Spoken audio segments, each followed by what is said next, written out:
முழுக்க முழுக்க இந்த அரசு வாயை திறந்த பொய்யாவா இருக்கு. கொள்ளடிக்கணும் தான் நினைக்கிறாங்களா காட்டி மக்களுக்கான சேவையே இதுல இல்ல.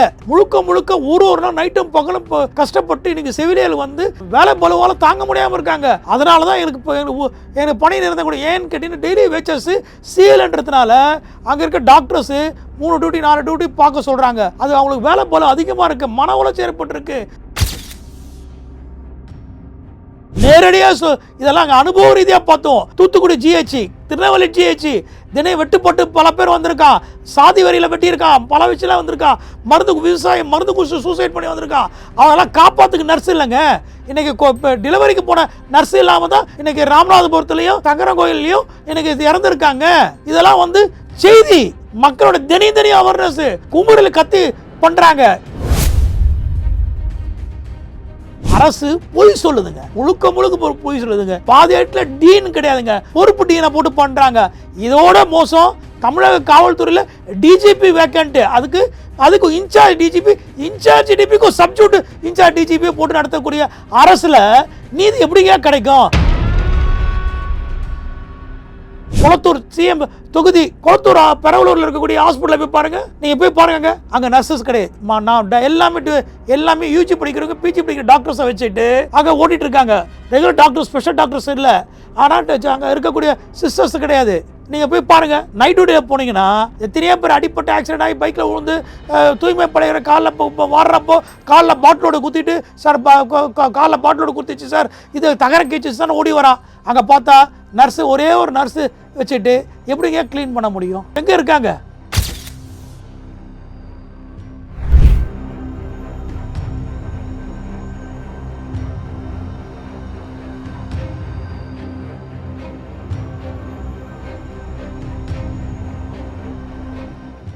ரியலோ நேயர்களுக்கு வணக்கம். இன்று நம்மளுடைய நேர்காணலுக்கு வழக்கறிஞர் ஓபிசி தலைவருமான திரு தாமோதரன் அவர்கள் இணைஞ்சிருக்காங்க. சார் வணக்கம்.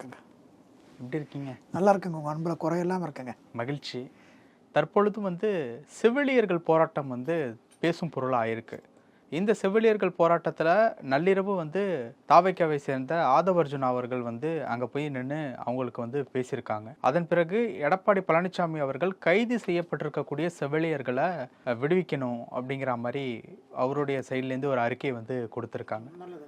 இன்னொரு பக்கம் பார்த்தீங்க அப்படின்னா வந்து மா சுப்பிரமணியம், மக்கள் நல்வாழ்வுத்துறை அமைச்சர் மா சுப்பிரமணியம் அவர்கள் வந்து ஒரு இடம் சொல்லியிருக்காங்க, போராடுறது அப்படிங்கிறது அவங்களுடைய உரிமை, பட் எதுக்காக போராடுறோம் அப்படிங்கிற விஷயத்த கொஞ்சம் கவனத்தில் கொள்ளணும். அதை காலி இடங்கள் இருந்தால் தான் பணியிடங்களை நிரப்ப முடியும் அப்படிங்கிற மாதிரி அவரோட டிபார்ட்மெண்ட் அப்படிங்கிறதுனால பேசியிருக்காங்க. எப்படி பார்க்குறீங்க? சரியான முறையில் போராட்டம் போயிட்டுருக்கா? அவங்களுக்கு உண்டான நீதி கிடைக்குமா? எப்படி?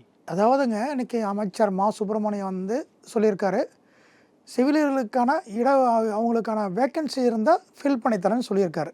ஆனால் திமுகவோட தேர்தல் அறிக்கையில் என்ன சொல்லியிருக்காங்க? செவிலியர்களுக்கு பணி நிரந்தரம் பண்ணப்படும் அப்படின்னு சொல்லியிருக்காங்க. காலி இடமே இல்லைன்ட்டாங்களே. அப்போ தேர்தல் அறிக்கையில் அவங்க என்ன சொல்லியிருக்காங்க? கொரோனா டைமில் நடந்திருக்கப்போ செவிலியருக்கு நடந்தக்கூடிய தியாகத்துக்கு அதுக்காக அன்னைக்கு அவங்க உரிமை கேட்குறப்ப அன்னைக்கு இருந்து எதிர்கட்சியாக இருந்தக்கூடிய திமுக அரசு நேரடியாக அவங்க கூட சேர்ந்து ஆண்ட அண்ணா திமுக அரசுக்கு திராவிட கழகங்கள் போன டைம் இருந்து ஆர்ப்பாட்டத்தில் பங்கு பெற்று அவங்களுக்கு அரசுக்கு பல அழுத்தங்களை கொடுத்தாங்க. அன்னைக்குன்னா வாக்குறுதி கொடுத்தாங்க. ஒருவேளை ஃபுல் பண்ணியிருக்கக்கூடிய காலி இடங்கள் இந்த 4 வருஷத்தில் வந்து ஃபுல்லாக ஆயிருக்குமோ? தமிழ்நாடு முழுக்க இருக்கக்கூடிய ஜிஹெச்சில் கவர்மெண்ட் அனைத்து சுகாதாரத்துறையிலையும் சரி, அரசு மருத்துவமனையிலையும் சரி, கிராமப்புறத்தில் இருக்கக்கூடிய செவிலியர் பார்த்தீங்கன்னா செவிலியரே இல்லைங்க, டாக்டர்ஸ் வேக்கண்ட்டுங்க. ஒரு இருக்கக்கூடிய செவிலியரை வச்சு ஷிஃப்ட் போட்டு 3 ஷிஃப்ட் இருக்கக்கூடிய 2 ஷிஃப்ட் ஆக்கி அது டாக்டர்ஸ் ஒன்று செவிலியர் தான் ஒர்க் பண்ண, டாக்டர்ஸே வேக்கண்ட்டுங்க. நான் சொல்லலைங்க, நீங்கள் போய் ஒரு மருத்துவமனையுடைய ஆவணத்தில் பாருங்கள். இன்றைக்கி கேஎம்சி எடுத்துங்க, ஜிஹெச் எடுத்துங்க, ராஜீவ்காந்தி ஹாஸ்பிட்டலில் பாருங்கள். இன்றைக்கி கூட முந்தினது கூட நாங்கள் போயிருந்தோங்க. ஏற்கனவே செவிலியர்களுக்கு ஆதரவு தெரிவித்து நாங்கள் அவங்களுக்கு இப்போ ஆதரவு தெரிவித்து ஆர்ப்பாட்டத்தில் பங்கேற்று இருந்திருக்கோம். தூய்மை பணியாளர்கள் இப்போ நடந்திருக்கக்கூடிய தூய்மை பணியாளர் விஷயத்தில் ஆரம்பத்தை தூக்கி வச்சதே நான் தாங்க. அம்பத்தூரில் வச்சு மண்டலத்தில் வச்சு தூக்கி வச்சு 3 நாள் அவரோட தொடர்ந்து 1 இருந்திருக்கோம். எங்களுக்கு தெரியும் அது விஷயம். இன்னைக்கு ஒரு தமிழ்நாடு முழுக்க திருநெல்வேலி ஜிஹெச்சில் இன்னைக்கு செவிலியர்ஸே கிடையாது. இன்னைக்கு வள்ளியூரில் எடுத்துங்க, ஆரம்ப சுகாதார நாங்குநேரில் எடுத்துங்க, சபாநாயகரோடு இருக்கக்கூடிய நாங்குநேரில் போய் பாருங்கள். அங்கே இருக்க சுகாதாரத்துறை கிராமப்புறத்தில் இருக்கக்கூடிய அங்கே நர்சரே சிஸ்டர்ஸே கிடையாது. இந்த மாதிரி இருக்கிறப்போ முழுக்க இந்த அரசு வாயை திறந்தா பொய்யாவா இருக்கு. வாயை திறந்தாலும் பொய் தான் இருக்கு. ஏன்னு கேட்டிங்கன்னா, ஒரு சுகாதாரத்துறை அமைச்சர் அவர் இன்னைக்கு அங்கே பார்த்தீங்கன்னா மருந்து நாய்க்கடி, விவசாயிகளுடைய பாம்பு கடிச்சா, பூனை கடிச்சா, எலி கடிச்சா, நண்டு கடிச்சா, பூரான் கடிச்சாரத்துக்கெல்லாம் மருந்து ஆராய்ச்சித்துறை இருந்துச்சு. அவர் சொந்த சுயநலத்துக்காக டாக்டர் கருணாநிதியுடைய ஹைடெக் ஹாஸ்பிட்டல் ஓப்பன் பண்ணார். இப்போ அது பக்கத்துலேயே சில்ட்ரன்ஸ் ஹாஸ்பிட்டலை ஓப்பன் பண்ணுறதுக்கு ஒரு பெரிய ஆராய்ச்சி மையத்தை அழிச்சி பண்ணுறாரு. அப்போது மருந்து கண்டுபிடிக்கிறது ஆராய்ச்சி துறைக்கு இல்லாமல் அப்போ என்ன பண்ண முடியும்? நம்ம இப்போ இங்கே இருக்கிறத தான் வச்சு இப்போ சவுத் இந்தியாவுக்கே சப்ளை பண்ண நடந்துட்டுருக்கு மெடிசன். பாம்பு கடிக்கு, தேளு கடிக்கு, அப்புறமா விஷப்பூச்சிகள், மலைவாழ் மக்களுக்கான சில விஷப்பூச்சிகள் கடித்தாலையும் கிராமத்தில் இருக்கக்கூடிய கடிக்கிற பூச்சிகளுக்கு இங்கே தான் அந்த மருந்து கண்டுபிடிச்சி அனுப்புகிறாங்க. ஆனால் இன்றைக்கி அதை அழிச்சிட்டு இன்றைக்கி தமிழக முதலமைச்சர் அடிக்கல் நாட்டுற ஹைடெக் சில்ட்ரன்ஸ் ஹாஸ்பிட்டல் தேவை தான், அதில் எந்த மாற்று கருத்து கிடையாது. இருக்கக்கூடிய இன்றைக்கி சில்ட்ரன்ஸ் ஹாஸ்பிட்டல் இருக்கக்கூடிய எக்மோர் ஹாஸ்பிட்டல் சுற்றி இருக்கக்கூடிய இடத்த இன்னும் கிளியர் பண்ணி என்க்ரோச்மெண்ட்டில் எடுத்து க்ளீனாக பண்ணி அங்கே அந்த ஹாஸ்பிட்டலில் எக்ஸ்ட்ரானரி கொண்டு வரணும். எல்லோரும் குழந்தைங்களுக்கு அந்த இன்டேர் கேம்பஸ்குள்ளவே குழந்தைகளுக்கு கிடைக்குமே, அது பார்க்கறதுக்கு இல்லையே. அப்போ புதுசாக ஒரு ஆராய்ச்சி இடத்த அழித்து இது இப்போ புதுசாக கான்ட்ராக்ட் கொடுத்து இவங்க பெருசாக கொள்ளடிக்கணும்னு நினைக்கிறாங்களா காட்டி மக்களுக்கான சேவையே இதில் இல்லை. முழுக்க ஒரு நாள் நைட்டும் பகலும் கஷ்டப்பட்டு இன்றைக்கி செவிலியர் இப்போ வேலை பலுவால் தாங்க முடியாமல் இருக்காங்க. அதனால தான் எனக்கு பணி நிறந்த கூட ஏன்னு கேட்டிங்கன்னா டெய்லி வேச்சர்ஸு சிஎல்ன்றதுனால அங்கே இருக்க டாக்டர்ஸு 3 டியூட்டி 4 டியூட்டி பார்க்க சொல்கிறாங்க. அது அவங்களுக்கு வேலை பலு அதிகமாக இருக்குது, மன உளைச்சல் ஏற்பட்டிருக்கு. ஒரு விஷயத்துங்க இன்றைக்கி அன்னை தெரேசா ஆரம்பித்தாங்க அந்த சேவை செய்கிறதுக்கு ஆரம்பித்தாங்க. அந்த அம்மா முகம் சுளிக்காமல் சேவை செய்தாங்க. அன்னை தெரேசா ஆரம்பித்த சேவை இன்றைக்கி ஒரு செவிலியர்களும் இன்றைக்கி மனசார இன்றைக்கி சேவை செய்கிறாங்க. நம்மளே நம்ம கூட பிறந்தவங்களோ இல்லை நம்ம அண்ணன் தம்பியோ இல்லை நல்ல ஆத்மாத்மான ஃப்ரெண்டோ அடிப்பட்ட அந்த இடத்த நம்ம துடைக்கிறதுக்கு இது பண்ணுறதுக்கு முகம் சுளிக்கிறோம். ஆனால் எதையுமே மனசில் இல்லாமல் ஒரு தாய் உள்ளத்தோட செவிலியர்களும் 2 பேரும் அவ்வளோ அற்புதமாக நம்மளோட உடம்பு அடிப்பட்ட இடத்த சுத்தம் பண்ணுறாங்க. இன்றைக்கி சுகர் பேஷண்ட்லாம் காலெல்லாம் அப்படி இன்ஃபெக்ஷன் ஆகி அவ்வளோ மோசமாக இருக்குது, துர்நாற்று வீசுது. அதாவது கூட புன்னகையோட முகத்தோட சிரிச்ச முகத்தோட நம்மக்கிட்ட பேசிகிட்டே அவங்க அவ்வளோ சேவை செய்கிறாங்க. அப்படி ஒரு சேவை மனப்பான்மை உள்ள செவிலியர்களுக்கு இந்த அரசு கொடூரமான முறையில் கைது செய்து வச்சு அவங்கள வச்சிருக்கிறது இது ரொம்ப மன உளைச்சல் ஏற்படுத்தக்கூடிய விஷயம். பொது வாழ்க்கையில் இருக்கிறவங்களுக்கெல்லாம் கஷ்டமாக இருக்குது, வேதனையாக இருக்குது. அவங்களுடைய நியாயமான கோரிக்கை நிறைவேற்றுறதுக்கு எங்களை மாதிரி ஆத்மாத்மான எண்ணங்களுடைய ஆதரவை நாங்கள் தரோங்க. ஓகே, இப்போ அவங்களுக்கு காலி இடங்கள் இல்லை அப்படிங்கிறத ஹெல்த் மினிஸ்டர் கட் அண்ட் ரைட்டாக சொல்லிட்டாரு. அப்புறம் இதுக்கு போராட்டம் ஏங்க? காலி இடம் இருக்குவதானே கேட்குறாங்க. நீங்கள் சொன்ன வாக்குறுதி தானே இல்லைன்ட்டாரு. ஏங்க நீங்கள் சொன்ன வாக்குறுதி தானே சொன்னீங்க, தேர்தல் அறிக்கையில் சொன்னீங்க. அதுக்கு முன்னாடி நடந்த நாங்கள் எங்களோட உரிமையை கவர்மெண்ட்டில் கேட்குறப்போ ஆர்ப்பாட்டம் நடத்தணும், எல்லாம் பண்ணோம், உயர்நீதிமன்றத்துக்கு வழக்கு போச்சு, நாங்கள் பண்ணித்தரோம்னு சொன்னாங்க. இவங்களும் அன்றைக்கி இருந்தாங்க, வாக்குறுதி கொடுத்தாங்க. இன்னைக்கு வேக்கண்ட் இல்லைன்னு அப்படி சொல்ல முடியும்? இன்னைக்கு ஒரு ஆள் செய்ய வேண்டிய வேலையை இன்னைக்கு ஒரு 5 பேர் செய்ய வேண்டிய வேலையை ஒரே ஒருத்தர் செய்கிறாங்க. ஒரு ஷிஃப்ட்டுக்கு 5 பேர் இருக்கணும், ஆனால் 3 பேர் தான் இருக்காங்க. 3 பேரில் ஒருத்தர் லீவ் போட்டுறாங்க, 2 பேர் 5 பேர் வேலையை பார்க்குறாங்க. இல்லைன்னு சொல்லி போய் ஒன்றும் வேணாங்க. நீங்கள் இப்போ நம்ம வெளியூர்லாம் எடுத்து நாங்கள் தமிழ்நாடு முழுக்க சுற்றுறோம், நாங்கள் பார்க்குறோம். எனக்கு தெரிஞ்சு சொல்கிறேங்க, இன்றைக்கி KMC, Rajiv Gandhi hospital, GH Rajiv Gandhi hospital, Stanley, அதை விட்டுட்டா நான் கிருஷ்ணகிரி ஜிஹெச் போயிருக்கேன், வாணியம்படி ஜிஹெச் போயிருக்கேன், நியூ மெடிக்கல் காலேஜ் கிருஷ்ணகிரி ஆரம்பிச்சு தர்மபுரியில் பார்த்துருக்கேன். இங்கெல்லாம் டாக்டர்ஸே இல்லை, நர்சஸே இல்லைங்க. டாக்டருக்கு கம்மியாக இருக்குது. நர்ஸு நைட் டியூட்டியில் ஒரே ஒரு நர்ஸ் இருக்காங்க, கூப்பிட்டு கத்தி பார்க்குறாங்க. மாதிரி இல்லைங்க, நாங்கள் ஒரு ஆள் மேலே போனால் கீழே போனால் இப்போ இந்த வாடகை பார்க்க வேணாங்க அப்படின்னு சொல்கிறாங்க. நேரடியாக இதெல்லாம் அங்கே அனுபவ ரீதியாக பார்த்தோம். தூத்துக்குடி ஜிஹெச், திருநெல்வேலி ஜிஹெச் தினம் வெட்டுப்பட்டு பல பேர் வந்திருக்கான், சாதி வரியில் வெட்டியிருக்கான், பல விஷயம் வந்திருக்கான், மருந்து குடிச்சு சூசைட் பண்ணி வந்திருக்கான். அவங்களாம் காப்பாற்றுக்கு நர்ஸ் இல்லைங்க. இன்றைக்கி டெலிவரிக்கு போன நர்ஸ் இல்லாமல் தான் இன்னைக்கு ராமநாதபுரத்துலேயும் சங்கரங்கோயிலையும் இன்னைக்கு இறந்துருக்காங்க. இதெல்லாம் செய்தி மக்களோட தினம் அவேர்னஸ் குமுறில் கத்தி பண்ணுறாங்க. அதனால் அரசு பொய் சொல்லுதுங்க, முழுக்க முழுக்க பொய் சொல்லுதுங்க. பாதி இடத்துல டீன் கிடையாதுங்க, பொறுப்பு டீனை போட்டு பண்ணுறாங்க. இதோட மோசம் தமிழக காவல்துறையில் டிஜிபி வேக்கண்ட்டு, அதுக்கு இன்சார்ஜ் டிஜிபி, இன்சார்ஜ் டிஜிபிக்கும் சப்ஜூட் இன்சார்ஜ் டிஜிபியை போட்டு நடத்தக்கூடிய அரசில் நீதி எப்படிங்க கிடைக்கும்? எப்படி அந்த அந்த தனித்தனியாக போராடக்கூடியவங்க அந்த செவிலியர்களுக்கு தர்மம் கிடைக்கணும், நீதி கிடைக்கணுன்றதான் ஆத்மாத்மான தமிழக மக்களுடைய ஆதங்கம். ஏன்னு கேட்டிங்கன்னா இன்னைக்கு பெரிய பணக்காரெல்லாம் இப்போ ஹைடெக் ஹாஸ்பிட்டல் போயிடுறான். ஏழை மக்கள் தனி கஷ்டப்படுற வீட்டு வேலை செய்கிறவங்க, ஆட்டோ ஓட்டுறவன், பஸ் டிரைவரு, கண்ட்ராக்டர்ஸு, அது மாதிரி டெய்லி வேஜஸ் கம்பெனியில் இண்டஸ்ட்ரியல்ஸ் ஒர்க் பண்ணுறவன், இவங்க தான் போய் கவர்மெண்ட் அரசு ஆஸ்பத்திரியில் அவன் கொஞ்சம் காசு குறைவாக இருக்குது அப்படின்றதுக்காக அங்கே போகிறான்.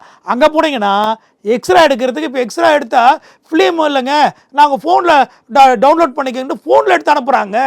ஃபிலிம் இல்லைங்க, நம்ம சில மருந்து இல்லைங்க, நான் நாய் கடிக்கல, நீங்கள் போய் வெளியே மருந்து வாங்கிட்டு வந்து கொடுங்க, ஊசி போடுறேன். கேஎம்சி ஹாஸ்பிட்டல் நேற்று சொல்கிறாங்க, நாங்கள் திடீர்னு ஒரு அடிப்பட்டா ஓடுறோம், இண்டஸ்ட்ரியல்ஸில் அடிப்பட்டா இப்போ ஓடுறோம், பேக்வர்ட் கம்யூனிட்டி லீடர் இருக்காங்க, பிற்பட்ட ரொம்ப கீழே இருக்கவனுக்காக ஓடி போய் நிற்கிறோங்க. எங்களுக்கு தெரியுங்க. பெரவலூர் ஹாஸ்பிட்டலில் போய் கொளத்தூர் சிஎம் தொகுதி, நீங்கள் பெரவலூரில் இருக்கக்கூடிய ஹாஸ்பிட்டலில் போய் பாருங்கள், நீங்கள் போய் பாருங்க, அங்கே நர்சஸ் கிடையாது. நான் எல்லாமே யூஜி படிக்கிறவங்க, பிஜி படிக்கிற டாக்டர்ஸை வச்சுட்டு அங்கே ஓட்டிகிட்டு இருக்காங்க. ரெகுலர் டாக்டர்ஸ், ஸ்பெஷல் டாக்டர்ஸ் இல்லை, ஆனால் அங்கே இருக்கக்கூடிய சிஸ்டர்ஸ் கிடையாது. நீங்கள் போய் பாருங்கள், நைட் டியூட்டியில் போனீங்கன்னா எத்தனையோ பேர் அடிப்பட்டு ஆக்சிடென்ட் ஆகி பைக்கில் விழுந்து தூய்மை படைகிற காலில் வாடுறப்போ காலில் பாட்டிலோடு குத்திட்டு, சார் காலில் பாட்டிலோடு குத்திச்சு சார், இது தகர கீச்சு சார் ஓடி வரான். அங்கே பார்த்தா நர்ஸு, ஒரே ஒரு நர்ஸு வச்சுட்டு எப்படிங்க க்ளீன் பண்ண முடியும்? இதெல்லாம் எங்கே இருக்காங்க? நாங்கள் இதெல்லாம் ப்ராக்டிக்கலாக பார்த்துட்டு வரோங்க.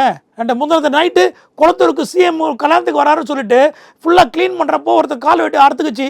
நாங்கள் ஒரு ஃபங்க்ஷன் முடிச்சுட்டு வரோம், பூரா எங்கள் காரில் கூட்டு போய் ஹாஸ்பிட்டலில் கூட்டு போய் பார்த்தா அங்கே யாருமே இல்லை. இப்போ என்ன தான் பண்ணுறது? அப்போ அந்த போராட்டத்தை பண்ணுறவங்களுக்கு தர்மம் தானே போராடுறாங்க.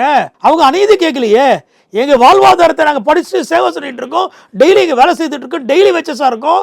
நாங்கள் 5 பேர் பார்க்கக்கூடிய டாக்டர் வேலையை நாங்கள் 3 பேர் பார்க்குறோம்.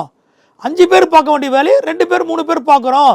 எங்களுக்கு நீங்கள் வேலை போல குறைக்க, மன உளைச்சல் இருக்க, ஃபேமிலியை பார்க்க முடியல, குழந்தைய பார்க்க முடியல.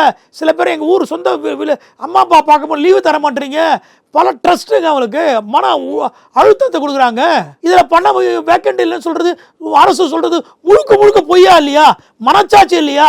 பாபர மக்களுக்கு தெரியுதாங்கட்ட அங்கே சிஸ்டர்ஸ் போகக்கூடிய வேதனையை. யார் இருக்கா இங்கே தூய்மை ஹாஸ்பிட்டலில் டெய்லி வச்சு கான்ட்ராக்டில் இருக்கக்கூடிய தூய்மை பணியாளர்கள் அவங்கள வச்சு வேலை செய்கிறாங்க. இந்த பேண்டேஜ் போடுறது, க்ளீன் பண்ணுறது, இதெல்லாத்தையும் யார் பண்ணுறாங்கன்னா தூய்மை பணியாளர் பண்ணுறாங்க. இப்போ இன்னும் 3 மாதங்கள் தான் இருக்குது. அதுக்குள்ள இந்த ஒரு விஷயம் நீங்கள் சொன்ன அந்த தர்மம் அப்படிங்கிற ஒரு விஷயம் கிடைப்பதற்கு வாய்ப்பு இருக்கா?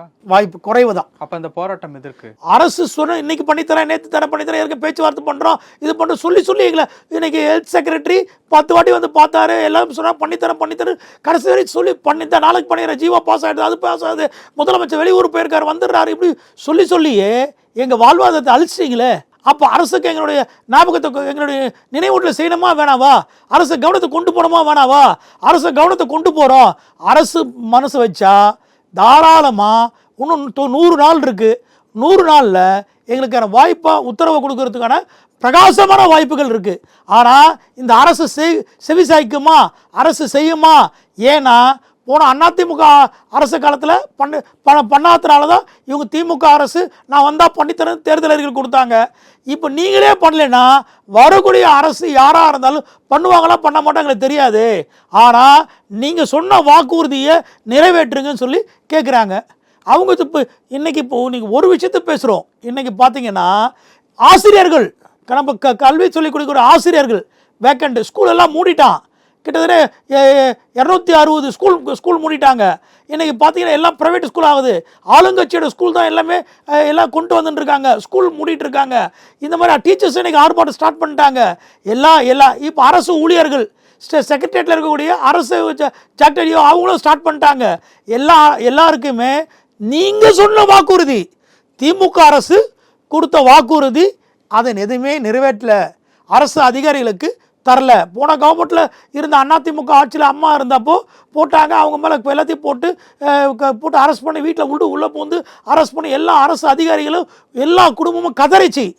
அதோடைய விளைவு தான் இன்னைக்கு திமுக வந்துச்சு. ஆனால் அந்த திமுக சொன்ன எந்த வாக்குறுதியுமே செய்யலை. அப்போது நாங்கள் இப்போ எங்களுடைய வேதனையும் கஷ்டத்தையும் 5 வருஷம் பொறுத்து இருந்தோமே, பொறுத்து பார்த்து உங்களுக்கு பல வாட்டி ஆர்ப்பாட்டம் பண்ணோம், பல கவனம் எடுத்துக்கணும். புதுசாக இன்றைக்கி பண்ணல, நாங்கள் தொடர்ந்து ஒரு ஆண்டாக பண்ணிகிட்டு இருக்கோம்.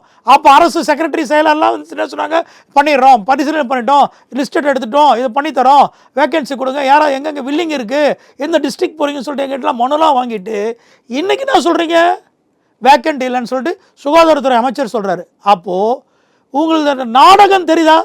அப்போ அரசை எங்களை மாதிரி பணி செய்யக்கூடிய வஞ்சிக்கிறீங்க. அரசு அதிகாரிகளையும் டெய்லி வச்சையும் எங்களை தினக்கூலிக்காரங்களாம் வச்சுக்கணும்னு நினைக்கிறீங்க. எங்களை அரசு சேவை செய்கிறதுக்கு அரசு துறையில் எங்களுக்கு வாய்ப்பு அளிக்கக்கூடாதுன்னு நீங்கள் நினைக்கிறீங்க.